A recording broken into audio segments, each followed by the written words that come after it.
ঢাকা সহ দেশের 5 থেকে 6টি বিভাগে ধেয়ে আসছে শক্তিশালী কালবৈশাখী ঝড়।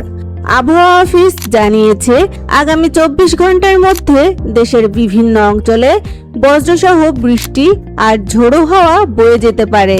বিশেষ করে ঢাকা, চট্টগ্রাম, সিলেট, ময়মনসিংহ এবং বরিশাল বিভাগে এই ঝড়ের তীব্রতা বেশি হওয়ার সম্ভাবনা রয়েছে। বর্তমানে পশ্চিমা লঘুচাপের কারণে বায়ুমণ্ডলে অস্থিরতা তৈরি হয়েছে। এর প্রভাবে দুপুরের পর থেকে অনেক জায়গায় আকাশ মেঘলা থাকতে পারে।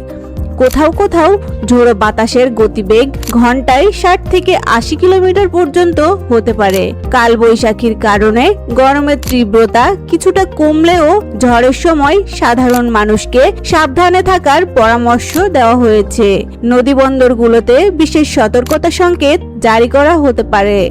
যারা নৌপথে চলাচল করবেন তাদের আবহাওয়ার নিয়মিত আপডেট জেনে বের হওয়ার অনুরোধ জানিয়েছে অধিদপ্তর।